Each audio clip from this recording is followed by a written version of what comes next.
इंशाअल्लाह ताला आप तमाम ने ये फैसला कर लिया है कि इस म्युनिसिपल वार्ड से इंशाअल्लाह यहाँ से आप मजलिस इत्तेहादुल मुस्लिमीन के उम्मीदवार को अपना नया कॉर्पोरेटर बनाएंगे इंशाअल्लाह।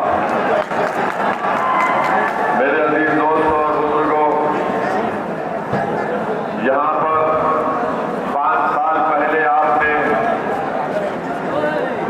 मौजूदा दिल्ली के मुख्यमंत्री उनके पार्टी के एक उम्मीदवार को आपने वोट डालकर कामयाब किया था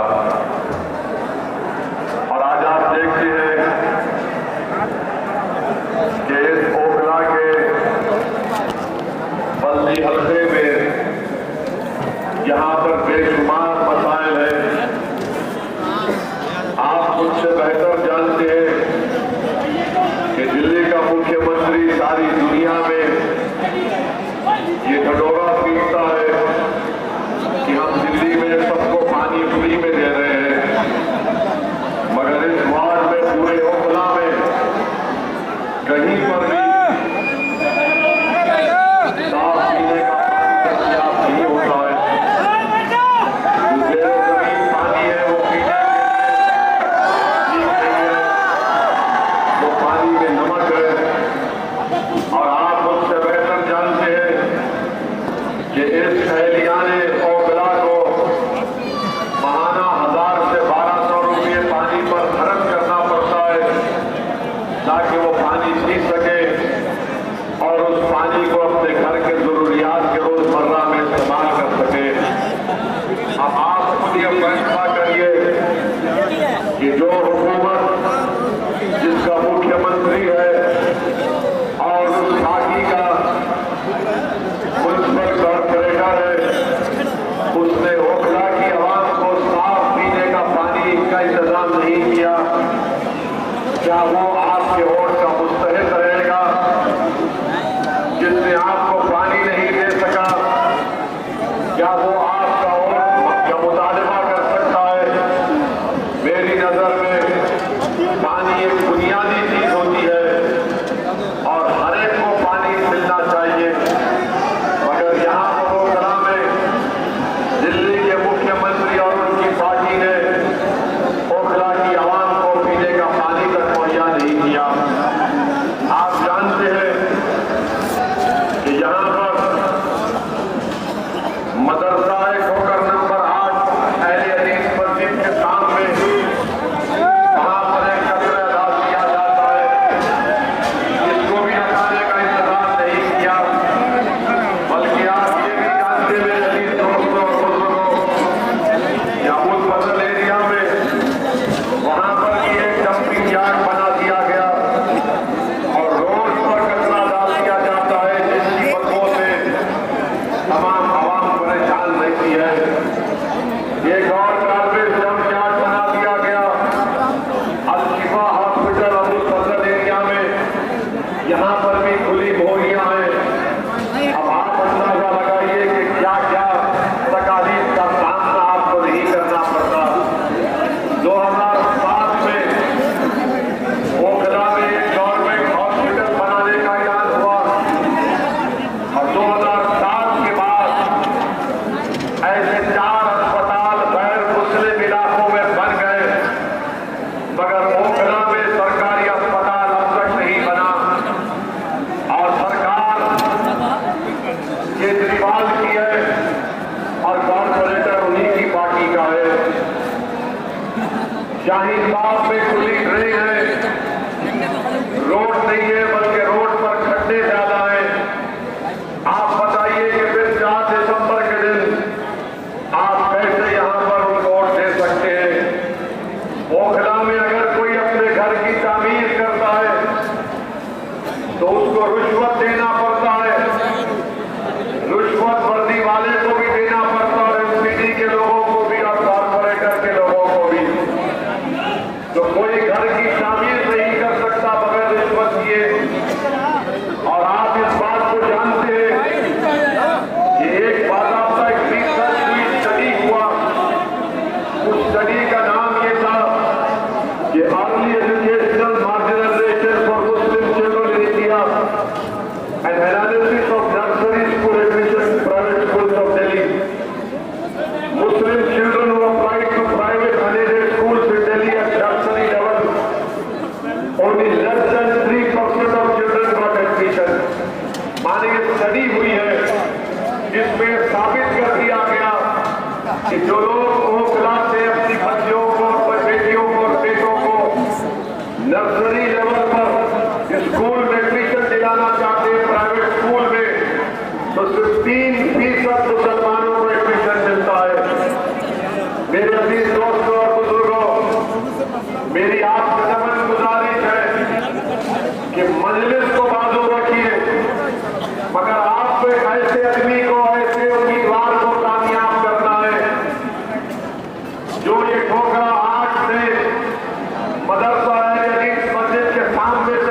कितना झूठ बोलते हैं सेकुलरिज्म के बारे में। मेरे ख्याल से अगर लंबा लंबा फेंकने का अगर कॉम्पिटिशन होगा कि कौन सबसे ज्यादा फेंकता है, मोदी फेंकता है या केजरीवाल फेंकता है, तो मुझे लगता है कि दोनों बराबरी पे आ जाएंगे झूठ बोलने और फेंकने में। यही दिल्ली का मुख्यमंत्री था जब यहां पर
कि दिल्ली के मुख्यमंत्री का असली चेहरा सामने आ गया।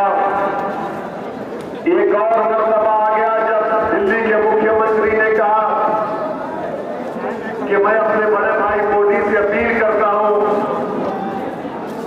कि हमारी 500 और 2000 की नोट पर हमारे देवी देवताओं की फोटो को लगा दिया जाए। अब आप बताइए, छोटे भाई बड़े भाई को बोल रहे हैं और बड़े भाई देख रहे हैं कि पूरे मेरे नक्शे कदम पर चल रहा है।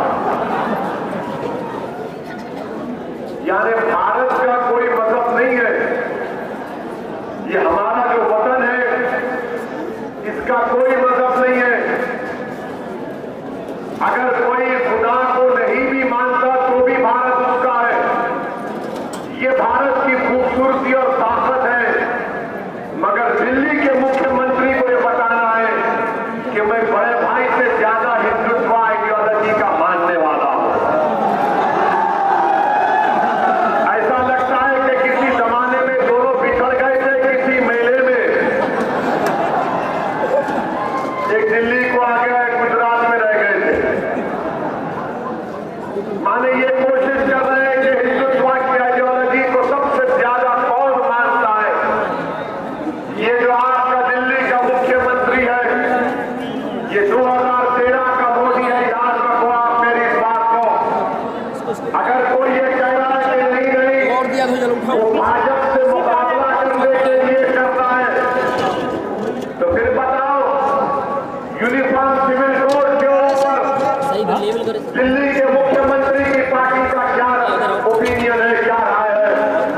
मैं यूनिफॉर्म सिविल कोड का खिलाफ हूं, इसलिए खिलाफ हूं कि भारत के संविधान में, आइन में आर्टिकल 29 है, 29 है, राइट टू कल्चर एक अनफेटर्ड फंडामेंटल राइट है। और यूनिफॉर्म सिविल कोड की बात भारत के प्रधानमंत्री वजीर आजम मोदी करके ये चाहते हैं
चाहे वो जामे मिलिया यूनिवर्सिटी में अभी पढ़ती रहती हो।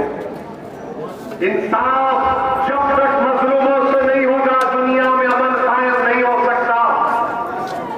इंसाफ सबसे होना चाहिए, किसी मजहब का हो, किसी जात का हो। ये आपका दिल्ली के मुख्यमंत्री का चेहरा है कि नोट पर ये फोटो लगा दो, गांधी की भी फोटो रखो और ये फोटो भी रखो। अरे तुम गांधी के पैगाम को नहीं समझा। यूनिफॉर्म सिविल कोड पर जीरो, बिल्किस्तानों पर खामोशी, मगर बार बार ये बोलते हैं कि नहीं नहीं, इनके जो चमचे हैं जो खिला में फिरते हैं, ये जो केजरीवाल छोटा रिचार्ज के चमचे हैं, वो बोलते हैं कि नहीं नहीं ऐसा नहीं है, भाजपा को हराना है। मेरे भाई, अंधेरे का अंधेरे से मुकाबला नहीं होता, जुल्म का जुल्म से मुकाबला नहीं होता, अंधेरे का मुकाबला रोशनी से होता है, जहालत का मुकाबला इल्म से होता है। अगर कोई जासूसी करता है और ये कहता है कि नहीं नहीं मैं केजरीवाल का भक्त हूं, तो तुम केजरीवाल के भी भक्त हो और मोदी के भी भक्त हो तुम लोग, क्योंकि दोनों में कोई फर्क नहीं है, दोनों में कोई फर्क नहीं है। मेरी आपसे गुजारिश है कि पहचानिए इन लोगों को कि दिल्ली में जब आप अल्पसंख्यक समाज मुसलमानों के इलाके में आते तो कहते हैं आपसे कि बीजेपी और मोदी को हराना है।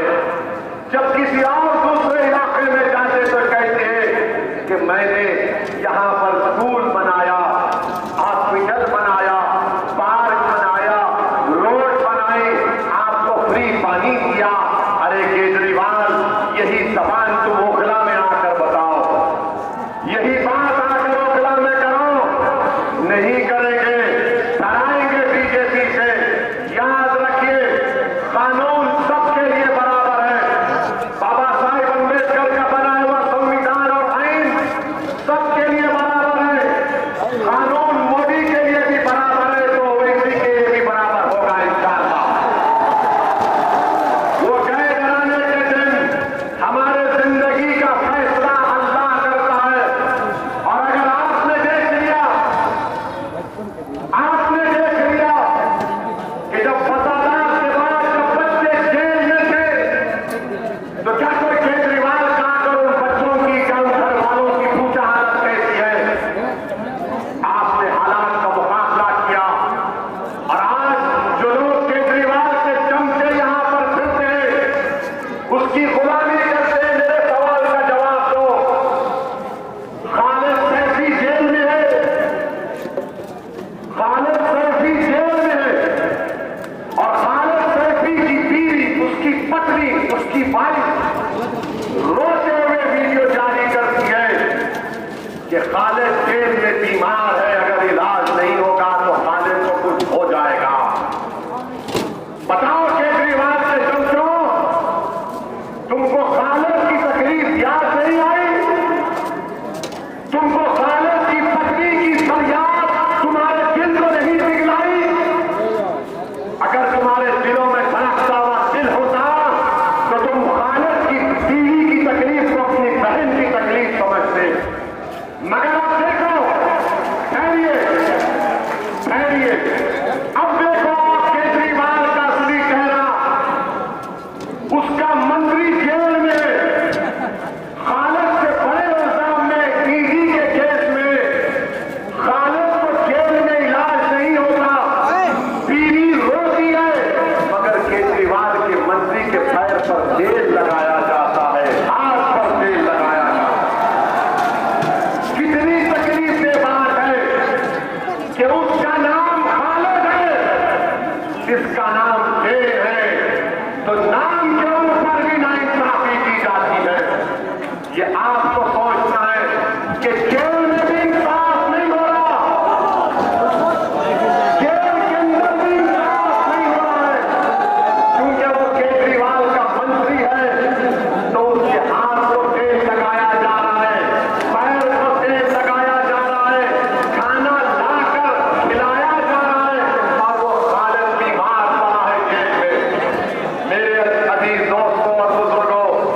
ये फैसला आपको करना है 4 तारीख के दिन।